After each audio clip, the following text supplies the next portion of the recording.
So, what if I told you there's a mindset, one forged over literally centuries of hardship, that could help you outperform almost everyone around you?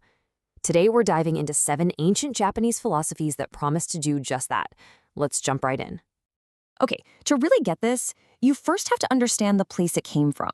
Japan is a nation that lives in a constant state of challenge. I mean, we're talking 1,500 earthquakes a year. Think about that. It's a country that's been shaped by nuclear bombs, by absolutely devastating natural disasters, and by brutal economic collapses. And yet, despite all of that, Japan is one of the top economies in the world. It's famous for longevity, for incredible discipline, and for mind-blowing technological innovation. So the big question is, how? How do they not just survive, but thrive? Well, the secret isn't just in their buildings or their economy. It's way deeper than that.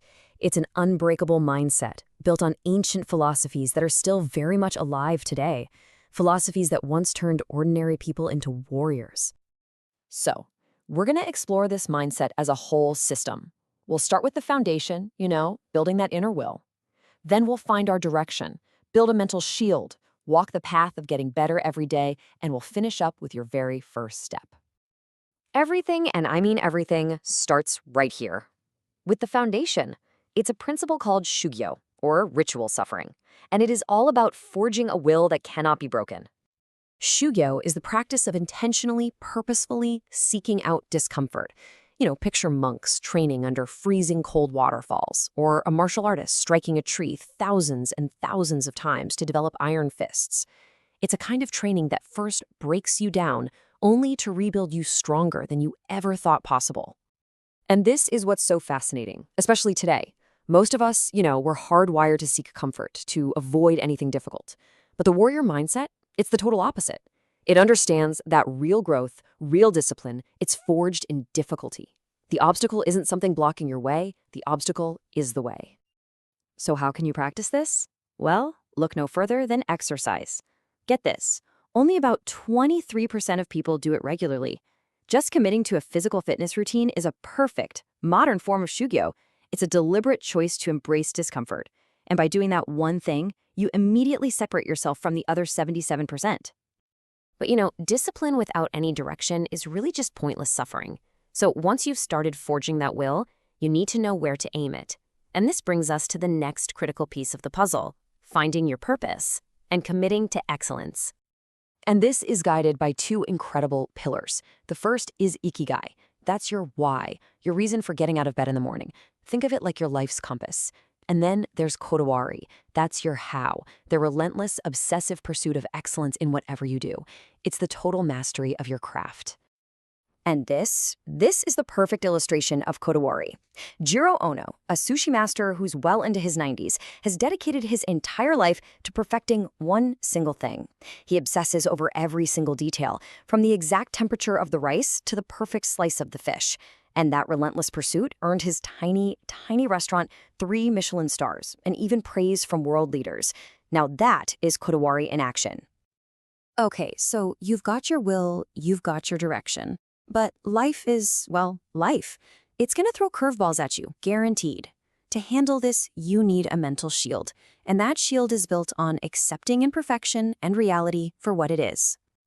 The first layer of this shield is a concept called shikata ganai. It literally means it cannot be helped.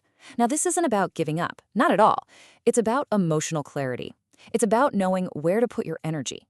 When the 2011 tsunami devastated Japan, people didn't riot or rage at the sky. They calmly, methodically began to clean up and rebuild. They focused their energy not on the disaster they couldn't control, but on the recovery they could. And the second layer of the shield is Wabi Sabi, the art of finding profound beauty in imperfection. So many people, some studies suggest 80 to 90% of beginners quit something new because they're terrified of not being perfect right away. Wabi Sabi teaches us to embrace the flaws, to see them as a beautiful, necessary part of the journey. This is just perfectly captured in the art of kintsugi. See, when a piece of pottery breaks, it's not thrown away.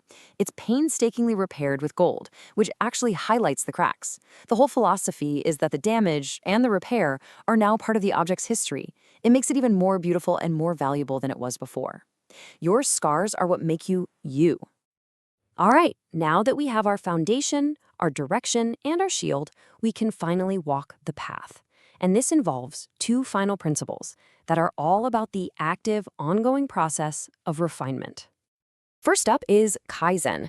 This is the philosophy of continuous, tiny, incremental improvement. It's this deep understanding that small, consistent changes compound over time to create absolutely massive results. It's not about making some giant leap. It's about taking one small step every single day. The power of Kaizen is just incredible. Here's a true story from Toyota. A worker on the assembly line noticed a tiny 4-second delay when fitting a car door. Just 4 seconds. He suggested a very small improvement. Well, when you multiply that 4-second saving by millions of cars, it ended up saving the company thousands of hours and millions of dollars. That's the staggering impact of focusing on the little things. And finally, we have Danshari. Now, if Kaizen is about adding small improvements, Danshari is about gaining clarity through subtraction. It's the art of decluttering your life and your mind to make space for what truly, truly matters. The author Hideko Yamashita tells this amazing story of a woman who felt completely stuck and powerless, literally surrounded by over 3,000 books in her tiny apartment. By finally letting go of the books that no longer served her, she didn't just clean her home. She decluttered her mind, she quit a toxic job, and she completely rediscovered who she was. So, we've covered the entire system. But look, knowledge is completely useless without action. So let's talk about your first step. How do you actually put all of this into practice? And you know what? We're actually going to use one of the principles right now. The first rule is to practice Danshari. Don't overwhelm yourself. Don't try to implement all 7 of these philosophies tomorrow. That is just a recipe for failure. Instead, you've got to simplify. So, here it is. Here is your challenge. Pick just one single principle we talked about today. Maybe it's embracing discomfort with Shugyo, or maybe it's making one tiny improvement with Kaizen. And for the next 7 days, just focus on applying that one concept. That's it. You have to remember, one small, focused action is infinitely more powerful than 7 scattered intentions. So my question for you is this: which principle will you choose? What's going to be your first step on the path toward building an unbreakable mind?